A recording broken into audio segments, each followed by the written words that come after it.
ছিলাম আমি একটু আগে আমি অরুণজির সাথে কথা বলছিলাম যে একটা চেষ্টা ছিল যে শুধু ক্রিকেট ব্যাট বল সব ঠিক আছে, ফিল্ডিং সব ঠিক আছে, কিন্তু তারপরও তার ফিটনেস ভেরি ইম্পর্টেন্ট।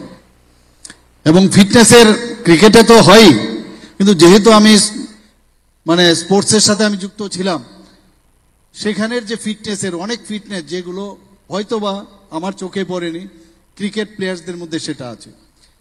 তো কেননা তাদের মধ্যে বিশেষ করে যোগার যে কার্যক্রম তাদের মধ্যে যদি আমরা ঢুকাতে পারি, যারা ছোট ছোট ছেলে মেয়েরা এখানে আছে ক্রিকেটের সাথে যুক্ত, তাহলে ক্রিকেটের যদি 100% যদি দিতে হয়, সেখানে যদি আমি পার্সেন্টেজের হিসাবে আমরা ধরি, মানে সাইড বাই সাইড যদি যোগা করানো যায়, তাকে ব্যালেন্সিং করার জন্য যদি জিমন্যাস্টিকের কিছু পার্ট ঢুকানো যায়, তার মধ্যে যদি আমরা কমিউনিকেশন স্কিল তার মধ্যে যদি ডেভেলপ করতে পারি, আমাদের ছেলে মেয়েরা বাইরে যখন যায় কমিউনিকেশনে কিন্তু অনেক সময় সমস্যা হয়, তাদের মধ্যে সেই কনফিডেন্সটা অনেকটা কম চলে আসে।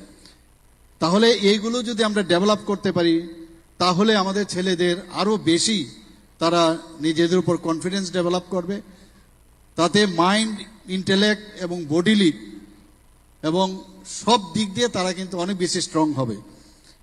আমি সেইভাবে কিন্তু কাজও শুরু করেছিলাম। বর্তমান কমিটিকে আমি এটাই বলবো যে ওনারা সুন্দরভাবে চালাচ্ছেন এই অ্যাসোসিয়েশনকে, আমাদের নজর আছে, খবরাখবর আমরা নেই। এবং যদি এই কারিকুলামগুলো আপনারা যদি ঢুকাতে পারেন, নিশ্চয়ই আপনারা যারা ট্রেনার আছে, যারা কোচ আছে, তাদের নিশ্চয়ই আছে, কিন্তু দেখুন আমরা যদি এই ধরনের ইনোভেটিভ কিছু চিন্তা ভাবনা, আমি জানি সারাদিন পরিশ্রম করে ছেলে মেয়েরা, কিন্তু এইগুলো আমরা চিন্তা ভাবনা করতে পারি, এটা আমার সাজেশন। আমি সেটা তখন আমি ভেবেছিলাম আপনারা যদি এটা ঢুকাতে পারেন, আমার মনে হয় রেজাল্ট আরো বেটার হবে। কারণ ফিটনেসের উপর আর কিছু নাই, fitness as well as practice practice practice. যত প্র্যাকটিস করবে আর ফিটনেস যদি থাকে, তাইলেই রেজাল্টটা ভালো।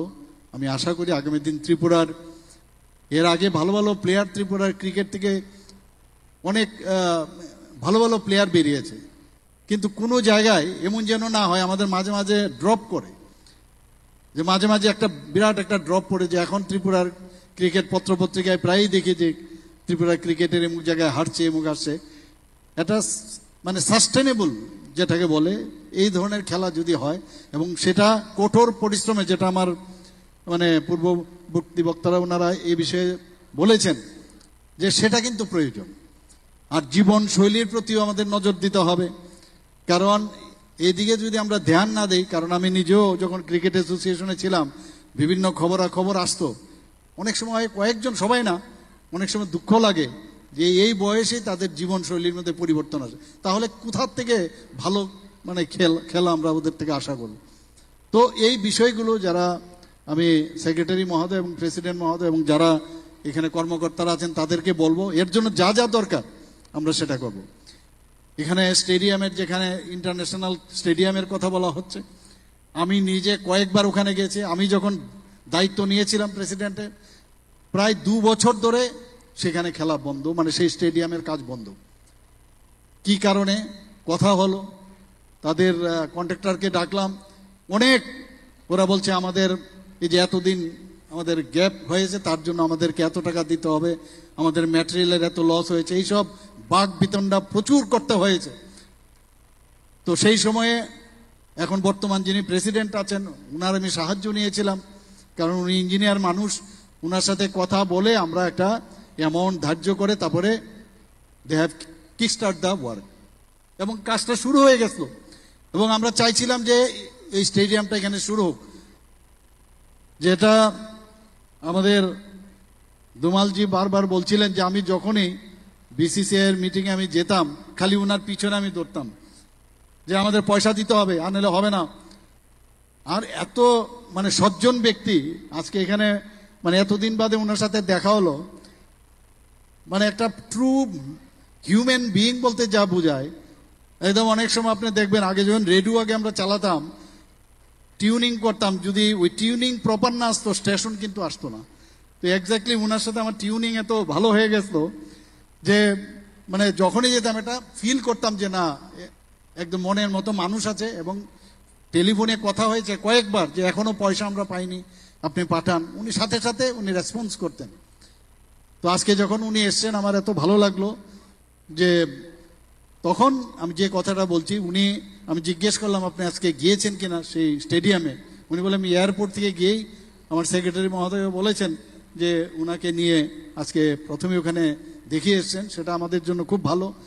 আবার কিন্তু একটু মাঝখানে আবার মানে কিছু কারণে এই কাজটা আবার থমকে গেছে।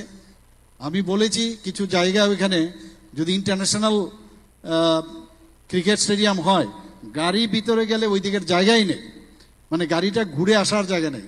আমি ডিএম মহাশয়কে বলেছি, সেক্রেটারি এবং ট্রেজারার এবং আমাদের প্রেসিডেন্টকে আমি বলেছি, ওনাদের সাথে কথা বলিয়েছি, ওখানে গিয়ে যা জায়গা দরবে একুজিশন করে হলেও আমরা ত্রিপুরা ক্রিকেট অ্যাসোসিয়েশনকে আমরা দিয়ে দেব, যাতে করে প্রপার এটা ওখানকার যে ব্যবস্থাপনা সেটা যেন প্রপারলি হয়, সেটা আমি বলেছি।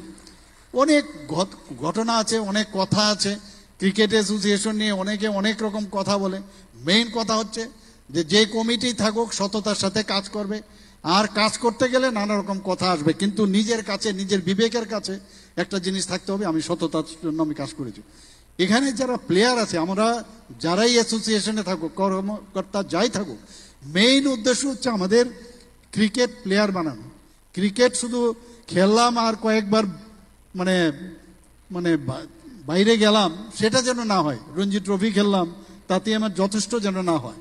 আমার মানে ত্রিপুরার নাম, আমার দেশের নাম সেটা যেন বাড়ে, সেই দিশে আমাদের কাজ করতে হবে। প্র্যাকটিসের জন্য যা যা দরকার, অ্যাট বেস্ট যতগুলো একাডেমি আমি এক দুটো জায়গায় একাডেমিতে আমি গিয়েছিলাম, সেই একাডেমির মতো এখানে আমরা স্টার্ট করতে আমরা চেষ্টা করব আমরা, এবং সেই দিশাও আছে। এখানে আমাদের দিলীপ বেঙ্গেশ্বর সরকারজি এখানে আছেন, উনিও আমাদের এখন হেল্প আমরা চাইতে পারি ওনাদের থেকে, ওনাদের যে এক্সপার্টাইজ সেটা আমরা নিয়ে এখানে একটা একাডেমি আমরা নিশ্চয়ই এখানে আমি যারা অ্যাসোসিয়েশন আছে তাদেরকে বলবো, সরকারের তরফ থেকে যা যা দরকার আমাদের অ্যাডমিনিস্ট্রেশনের তরফ থেকে আপনাদের নিশ্চয়ই আমরা হেল্প করব। এখানে ত্রিপুরাতে অন্যান্য খেলায় আমাদের যেটা আমাদের মাননীয় মন্ত্রী বাহাদুর বলেছেন যে বিভিন্ন জিমন্যাস্টিকে হোক, আমাদের সুইমিং এক সময় ত্রিপুরার খুব সুইমিংয়ে কিন্তু প্রচণ্ড নাম ছিল, অ্যাথলেটিক্সও আমরা ভালো রেজাল্ট আমরা করেছি, বিভিন্ন খেলায় আমাদের কিন্তু নাম আছে, ব্যাডমিন্টনেও ভালো নাম আছে, কিন্তু সেটাকে ধরে রাখার সেটার মানে আমাদের উচিত, সেই ধরে রাখার জন্য যা যা দরকার আমাদের প্লেয়ারদের প্রতি যা যা আমাদের কর্তব্য, যে জায়গায় যে অ্যাসোসিয়েশন থাকুক, কর্মকর্তারা থাকুন, সেটাই যেন মানে এখানে গিয়ে কোনো রকম বাধার যেন সৃষ্টি না হয়। আমি আশা করি এখানে ত্রিপুরার বিভিন্ন জায়গার মধ্যে আমরা cricket stadium, mini cricket stadium এবং প্র্যাকটিস করার জন্য যা যা দরকার আমরা করেছি, কিন্তু এখন যারা কমিটিতে আছে তারাও চেষ্টা করছে, এবং আমি নিশ্চিত যে আগামী দিনে ত্রিপুরার আমরা আশা করি আজকে শুধু প্রাইজ ডিস্ট্রিবিউশন করলাম আর এখানেই যেন ফুল স্টপ না হয়। এটা দিয়ে আজকে এতদিন পরে আমি যখন সভাপতি ছিলাম বলা হয়েছে, তখন হয়েছিল 4 বছর পরে আবার হচ্ছে, এটা কেন হবে? প্রতি বছর বা 2 বছর 1.5 বছর পরে এটা করা উচিত, এবং তাতে করে যারা প্লেয়াররা আছে তারা কিন্তু অনেকটা তারা খুশি হয়, ইন্সপায়ার্ড হয়, এবং সেই ইন্সপায়ারেশনে আরো ভালো করে খেলবে। এবং আমি সমস্ত যারা ত্রিপুরাবাসী এখানে আছেন তাদেরকে আমি বলবো যে শুধু পড়াশোনার পেছনে ছেলে মেয়েদের আমরা পাঠিয়ে দেই, এই ব্যাগ বইয়ের থেকে ক্রিকেটের ব্যাট যেন ওনারা বয়, এবং খেলাধুলার সাথে সাথে আমরা যদি পড়াশোনা যদি করি দুটোই ভালো হবে, সেই আশা আমি রাখছি। সবাইকে অসংখ্য ধন্যবাদ জানিয়ে, আর বিশেষ করে আমাদের 2 অতিথি এখানে এসেছেন তাদেরকে আমি ধন্যবাদ জানিয়ে আমি আমার বক্তব্য শেষ করছি। জয় হিন্দ। অনেক অনেক